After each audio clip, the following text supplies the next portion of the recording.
And welcome to another episode of the Franchise Academy. And we have a great episode for you today.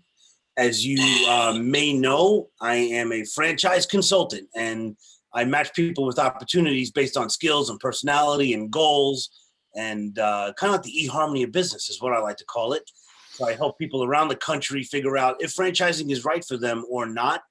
And if it is, which is the very best concept. So, there's more than 4,000 franchises in 90 different industries. And today we're talking with a company called ShelfGenie that is something that you probably wouldn't think about in regard to franchising, but it's really one of my favorite concepts. I've placed people in this business. They're based out of Atlanta, Georgia. Been around for quite some time. So we're going to be talking to the development person. His name is Wes Barefoot. So very exciting. And want to let you know a little bit about Wes. So Wes Barefoot has been involved in franchising since 2013. And he worked in a variety of roles, including operations management and even franchise development. And Wes joined ShelfGenie in 2017 as a director of franchise development for ShelfGenie. But you know what's interesting? Since then, he and his wife Kelly have actually bought a franchise. So they're franchisees of ShelfGenie, which is really unique. So he knows both sides of the franchise business. So they bought the Wilmington, North Carolina, and Myrtle Beach, South Carolina territories in May of 2018. So it's a really interesting concept. We're going to dive in here. So Wes, I want to thank you for coming on and giving us some of your time and knowledge. Tom, thanks so much, man. This is awesome. I'm excited to be here. I've been looking forward to this. So thank you for having me on. My absolute pleasure. So just as a little bit of a background, so Wes, what were you doing before you got into franchising? It's kind of funny, actually. So my first job out of college, so I graduated college in 2009, right? So if you remember back to 2009, there weren't a whole lot of companies looking to hire a kid right out of college that didn't have any real world experience, especially business experience, right? So I went and got a job with Enterprise Rent-A-Car. They have a management trainee program, and they hire people. Their only kind of qualification is that you have to have a college degree. They don't care what your degree's in, but you got to have a degree. So I knew a few guys that were ahead of me in business school. They went to Enterprise. And so anyways, that's where I got started. And it's kind of funny looking back on it now. I don't know if you've seen the movie Step Brothers, but they make a joke in there about Enterprise where they joke about, Enterprise giving you the tools to be your own boss. And so it's kind of funny that that's where I started. And now I'm involved in franchising and helping people kind of figure out the same thing. So long story short, did the Enterprise thing for a few years, worked my way up the ladder with them. That was kind of my taste of the corporate world, and kind of fell backwards into franchising. I moved back to Wilmington, North Carolina, where I live with my family now, and met one of the founders of what was at the time a very small franchise organization, a company called 101 Mobility. They're based out of Wilmington here. So I met one of the founders. We kind of hit it off, and they had this company that was growing. I knew nothing about franchising at the time. In my mind, franchising was fast food companies essentially, right? So ended up getting involved. I think they had maybe 10 or 11 franchisees at the time. Came in kind of entry level. I was there to support franchisees, answer any questions that they had. But it was a great way for me to get involved. I really got to learn franchising and how it works, and that's kind of opened up a lot of doors for me since then. So I'm sure we'll get into some of that. But that's a little bit of my background and kind of how I fell backwards into franchising, I guess. Yeah, absolutely. 101 Mobility, great folks over there. I love them. Yeah, great company, great leadership. Yeah, really good stuff. Yeah. And coincidentally, I didn't know that you were working for Enterprise before that, but both of my kids work for Enterprise. Is that right? Yeah. Yeah, that's funny. Our director of operations at ShelfGenie, he's a former Enterprise guy too. And, one of the things we always, it's kind of like an alumni association. You meet someone anywhere that's worked for Enterprise, and you just kind of like, you feel a little bit of respect for them. And we always say, if you can do well at Enterprise, you can do well at anything, because it's a great company, but it's a tough gig. It is a tough gig. That's what I learned through my daughter, who was working as, like the assistant manager of one of the local branches on Long Island. And then she worked it right through Hurricane Sandy, which the cars were underwater here on Long Island, and it was a mess, and it was crazy. And then my son was young at the time, and he was working as the car cleaner guy. And so and now my son is actually in franchising, and my daughter runs events for Indeed. So you never know where life brings you. That's right. Yeah, there's many paths. Many paths. So what made you make the switch to be a franchise owner with ShelfGenie? Yeah, I mean, I got to be honest. When I left 101 Mobility and came to ShelfGenie, the intent at that time was not, that we were going to become franchisees. It just kind of happened. But, one of the biggest things I did learn, and my wife's eyes were really open to this too, just through the experience that we had being involved with 101 Mobility. I mean, we were surrounded with all of these entrepreneurs, and we saw people all around us building businesses and essentially taking control of their livelihood and their future. And so, we knew very early into that process, or that experience, that we wanted to be business owners ourselves. And so I came over to ShelfGenie and really started learning the business. I worked in my role as director of franchise development for close to a year before we even started talking about becoming franchisees ourselves. So I learned the business. I helped other people evaluate the business and determine if it was a good fit for them. And we were kind of at a transition period. My wife has a background in pharmaceutical sales, and she had been involved in a big layoff that her company did. She actually got laid off while she was on maternity leave, believe it or not. They laid off 60% of their sales force nationwide. And that was we have a daughter that's now 2.5. So that was our first child as well. And, one of the things we were talking about was, we didn't want to have our daughter in daycare 5 days a week.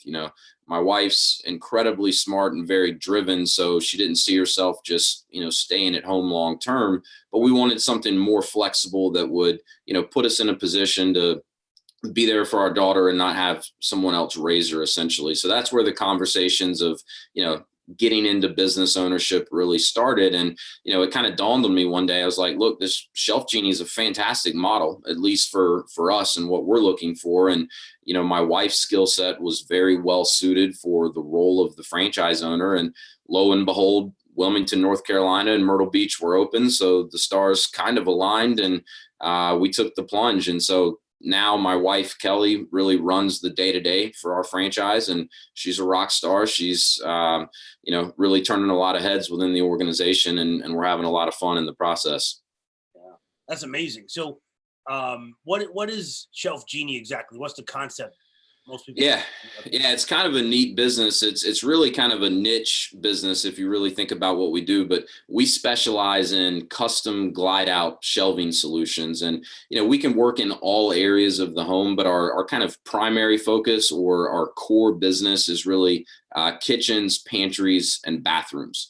And so essentially what we're able to do, and the majority of what we do, is retrofitting your existing cabinets or your existing pantry and putting in our custom glide out shelving. And it really just makes these spaces a lot more functional. It gives you access to a lot more of the space that you have. So we're really able to come in and transform some of these key areas of the home where people spend a lot of time and make them a lot more functional. So really kind of a neat business. So one thing that I love about the business is that it taps on the baby boomer generation. Yeah. People turning, 65 and older. Sure. So instead of getting into like a home healthcare business, which has a lot of moving parts, it's a different, pretty intense business. You can actually still tap that community with this business. So share a little bit about that. Yeah, that's a great point. I mean, we really are able to kind of tap into this, portion of the population, which is a large percentage of the population that's aging and, starting to get to a point in their life where they're having to think about things like, can I stay in my current living situation long term, or do we have to start thinking about, transitioning? And, a big consideration is, can I access everything I need in my current home?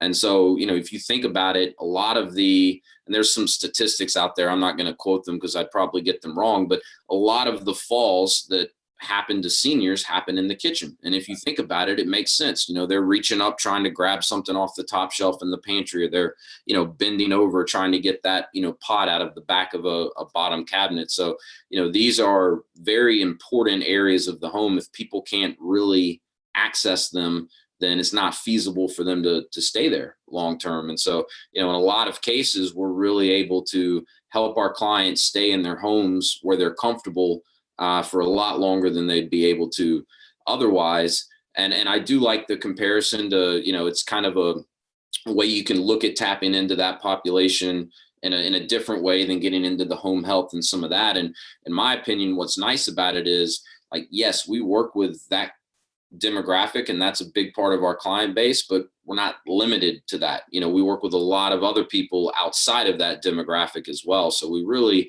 are able to come in and service a pretty wide range of clients through what we do. Yeah, no question about it. I mean, I just, I have some of that in my house now. And do you? That's awesome. Yeah, ShelfGenie, man. So it's a game changer. My wife loves it because I put the dishes away now. Yeah, it's easy. It's easy. Yeah. I mean, I don't have this thing, but one thing that I was really impressed by is when you think about your cupboards that are above the counter, there's a thing where you kind of grab it and you pull it out and down. That's right. Yeah. Plates and cups come down to your, waist level. Sure. Like, wow, man, it's brilliant. And yeah, if you're a little bit older, I mean, it's crazy not to have that. And it's not like, it's not a home renovation. You're not putting in, hundreds of thousands of dollars. It's pretty actually inexpensive, relatively speaking. It really is. And it's a quick project too. I mean, our installations are typically 3 to 4 hours. So you compare that to a lot of other home improvement projects, especially in the kitchen. Your kitchen might be off limits for days, weeks, maybe even months. So our clients love that, we're in and we're out, and then they've got these awesome solutions that they can start using immediately. Yeah, I've done those kitchen projects where, for a week you're washing your dishes in the bathtub. Oh, it's a disaster. It turns your world upside down. Hate it. Yep. So you mentioned, so these are like custom fit. Yeah, it's all custom, which is great. So ShelfGenie is kind of vertically integrated with our manufacturing. We own the plant where everything is produced and everything's built here in America. Our plant's in Alabama. So we come in and we measure everything down to the millimeter, and then the solutions are built based on that. But, beyond just the size of it, we're really able to, talk to our clients and understand, what are the frustrations and the pain points that they have in these areas of the home. And then we're able to customize and tailor a solution that specifically fits their needs. And that's really one of the things that differentiates ShelfGenie from other companies that offer maybe similar solutions. They're more order takers. Typically, we find they'll come in, they'll look at a pantry and they say, okay, we could do, 4 glide outs in this pantry, and this is what it would cost. Usually we're able, because of the level of customization we're able to provide, we're normally in a position where we've got 2, 3, 4 different options that would work in a given space for a client. And then it's really about figuring out which of those options works best for this particular client and how they use this space. I mean, you could take the exact same kitchen, 2 different clients, and have 2 totally different ShelfGenie designs based on what the client needs and what they want. So if I'm out there, if I'm listening to this podcast now or watching it on YouTube, so do I need to be like a construction guy? I mean, who's your franchisee? Who are you looking for?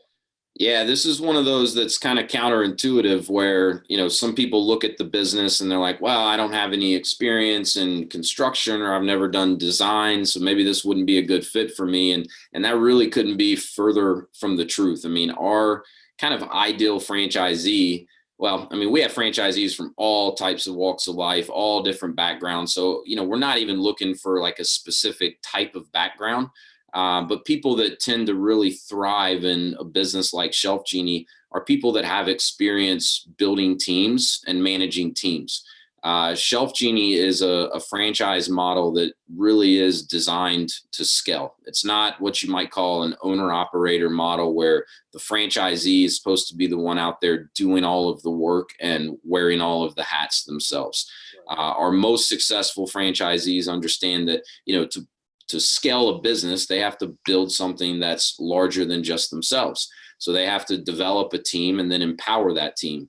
So franchisees that have experience doing that, or at least understand the importance of that, are going to be very successful in a model like ShelfGenie. Yeah, no question about it. I think that it's really great because there's so much help. In general, a franchise is a business with training wheels. Yeah. They help you, every step of the way with everything. But ShelfGenie goes a lot deeper from what I've seen. Yeah. You have people answering the phone for you, right? You have a call center and all that kind of stuff. Is that right? That's right. Yeah. And in my opinion, and I might be slightly biased, right? I do work for ShelfGenie, own a ShelfGenie franchise. But in my opinion, our support that we provide, is world-class for our franchise partners. And, when I look at franchising, there's two categories of support, right? There's the initial support that you get as a new franchise owner. And that's, training, that's learning the business. That's the roadmap. What do you need to do to get the business up and running and to ultimately be successful? But then there's ongoing support, and that's support that, in my opinion, franchisees should get value from regardless of how long they've been a franchisee. Because at some point as a franchisee, you're not going to rely on the franchisor to teach you the business. At some point you'll have that piece down, right? But you're always, as a franchisee, paying something back in some form or fashion to the franchisor. So you should be getting value from that. So a big focus for us at ShelfGenie is ongoing support in key areas of the business. And the aim for all of this support is to take very critical yet time-consuming aspects of managing the business off the plate of the franchise owner, which will then free them up to focus the majority of their time and energy on activities that are going to lead to growth and scalability over time. So, you hit the nail on the head. We've got a call center. We call it our business support center. They handle all of the inbound phone calls, and not even just phone calls, any inquiries whatsoever, web leads, live chats on the website. And their goal is to convert those leads or those inquiries into appointments or consultations for, what we call designers in the appropriate local franchisees market. That's a great example of a critical component to the business. If you're not responsive on the phones, if you don't have a good conversion rate from lead to opportunity, you're not going to be successful. It's also incredibly time consuming, and someone needs to be doing it, but it's probably not the best use of time for the franchise owner themselves. And so that's a great example. We've got a ton of marketing support. We really help our franchise owners develop a comprehensive marketing strategy that's tailored for the market that they're in. And then we implement and execute it for them. And then, we've got a lot of technology, and there's a lot of focus from the ShelfGenie home office on supporting our franchise partners and their teams in meaningful areas of the business. And to me, that's one of the keys for success, and one of the things that does make, our model as scalable as it is. It sounds cliche, I know, but the goal is put our franchise owners in a position to work on their business, not in it. Yeah, amen to that. And ShelfGenie does a great job of that. I've witnessed it. I've placed people in the business, and they're successful. Everything is really buttoned down, which is what I want to see as a consultant. Sure. At a franchise. You had mentioned that, the shelving and everything is custom made. So then who installs it? Yeah. So, I mentioned the importance of building a team earlier. So there's really two components that are typically going to make up a franchise owner's team in our business. I mentioned designers. So those are really kind of your salespeople. I mean, because of everything I mentioned earlier, the level of customization we're able to provide, it's a very consultative sales process, right? We are not that company that's coming into your home trying to hard close you or using high pressure sales tactics. Very consultative approach to sales. But nonetheless, these designers are the ones driving revenue in your business. And then you have installers. So most of our franchise owners never install anything. Some of them, if they're, pretty handy, they may do a little bit at first just to kind of have a few under their belt. But most of our franchise owners are outsourcing 100% of the installations to an installer on their team. With both the installers and the designers, our recommendation and what the vast majority of our franchise owners do today is they have them set up as 1099 contractors, meaning, they're not salaried or hourly employees. They're paid on a commission only basis. And typically the commission is just a percentage of each job that designer or an installer is involved in. And that's a nice approach, in my opinion, for two reasons. Number one, you don't have a fixed payroll, right? So if you're paying out to your team, it's because the revenue's already been generated to support those payments, right?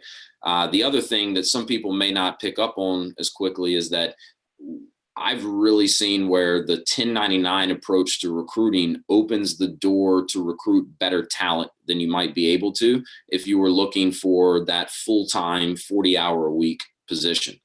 And like an example of that in our franchise business, our installer that's been with us since day one, he's a career firefighter, right? So he works 10 to 12 days a month at the fire station, 24-hour shift, but his schedule's different every single month. I couldn't even go to him and say, hey, I need you Monday, Wednesday, and Friday, because his schedule's always different. But what I can do is assign jobs that have been sold to him to install, and then he schedules it around his schedule at the fire department. And he does a fantastic job. Clients love him. He's making great money on the side from the fire department. But if I would have gone to him and said, hey, we're starting this business and I think I have an opportunity for you, but you're going to have to quit your job as a firefighter to come over here and work for me, he would have laughed me out of the room. It wouldn't have happened. Right. So that's an example of how you can, I think, recruit better talent if you know how to position the opportunity and know what you're looking for. It's a great point. I love that. So on another note, what's one myth about franchising that you can bust, right here, right now? That's a great question. I think you probably see this even more than I do, but it's the business that you invest in doesn't have to be the sexiest business in the world to be successful, right? In fact, a lot of times it's the complete opposite of that. Sometimes it's the less sexy businesses that, are going to really, produce well from a financial standpoint, and they're going to have a lot more sustainability. I mean, I can guarantee you not a single one of the franchise partners that we have today at ShelfGenie dreamed in college of being a custom glide out shelving business owner, right? But it's a proven model. It is scalable, and there's not a whole lot of moving parts and pieces. So while it may not be the sexiest, trendiest business out there, I think if you're conducting your research, looking through the right filters, you can really find some great business opportunities if you're not so focused on, how sexy is the business itself. I believe that, businesses that are not sexy are usually the most productive and best investments. Yeah. And they usually make money. They usually make a lot of money, and they usually are kind of tending towards recession resistant as well. And it's really interesting. So, my mentor, Jeff Elgin, who's the founder of Franchise, said to me once, these businesses are not sexy unless you spell sexy Money. That's right. Yeah. Which that is pretty sexy. Money is sexy. So, I get that a lot. I mean, a lot of the people that I work with, they definitely didn't picture themselves being in this type of business. And, especially a lot of the people that usually are very well suited for the role of the owner in ShelfGenie. I mean, we have a guy that, ran a $75 million a year company as the CEO, and, he is crushing it with ShelfGenie, but it's because he's built teams and he's built organizations. That's what he's done his whole career. He's been able to translate that experience to ShelfGenie. He's never run a design appointment. He's never done an installation. He couldn't tell you how to do it. But what he could tell you how to do is put the right people in the right seats and then get the results. And that's something that, sometimes it takes people a little while to understand that. And it's considered a home-based business. Is that right? It is. Yeah, which is one of the in my opinion, attractive things about a model like ours. I mean, it's very low overhead, right? I mean, I've been hard pressed to find another business opportunity out there with the upside that ShelfGenie has that's in the same initial investment range. Pretty low startup costs. There's no real estate involved, no brick and mortar. We talked about the fact that everything we do is completely custom. So there's not even an inventory component, right? I mean, a new ShelfGenie franchisee never even places an order with our manufacturing company until they've made their first sell. And they usually collect a 50% deposit on the front end of that, which will more than cover their cost of goods. And then they're collecting the final payment at the time the installation's completed. And because we are vertically integrated, we've got some flexibility with how we invoice franchisees for their materials. They don't get an invoice until 30 days after the order ships to them, meaning 9 times out of 10, they've installed the job, they're paid in full before they even have to pay for the materials. So from a cash flow perspective, you don't have a whole lot on the front end from an investment standpoint, next to no overhead and no accounts receivables to manage. That's a recipe for pretty quick cash flow in most cases. Yeah, right. It fits my criteria: low investment, high margin, low staff. I mean, it has it all there. So yeah, that is really, really cool. And I appreciate all that info. And we're going to have more information about ShelfGenie on our website. So the franchiseacademy.com is where you can get more information about ShelfGenie. Yeah. But Wes, do you have some parting advice or guidance for anybody that's out there listening that's thinking about franchising right now? Yeah. I mean, it's a great way to get into business for yourself. There's a lot of pros associated with franchising.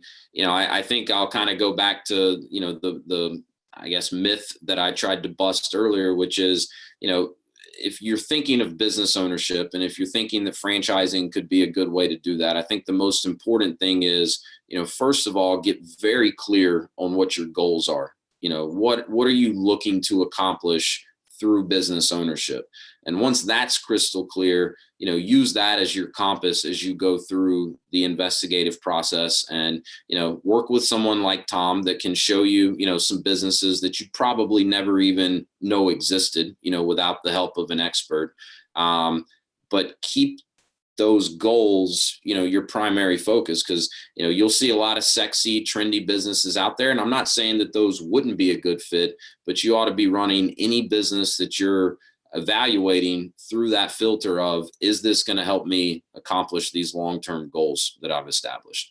And a lot of times people really surprise themselves when they figure out which businesses will or won't ultimately help them get to those goals. So that'd be my biggest piece of advice based on, what I've learned so far. That's so awesome. And and great advice. And thanks for the kudos. For sure. Well, totally appreciate that. And really want to thank you for your time. Thank you for these words of wisdom. It's so great because you're on both sides of the house and you're in the franchise company, but you also own a franchise. So your insights are invaluable. I really appreciate it. Yeah, it's been a lot of fun. I appreciate you having me on. This was awesome. And, anyone that's interested in ShelfGenie, like Tom said, he'll put some information up. You can connect with me on LinkedIn. Check out our website. It's just shelfgenie.com. And there's some information about the franchise opportunity at shelfgenie.com/franchise. Yeah, absolutely. And Wes Barefoot, thanks so much. And look forward to talking to you soon. All right, Tom. Thank you, man. We'll talk soon. Bye-bye.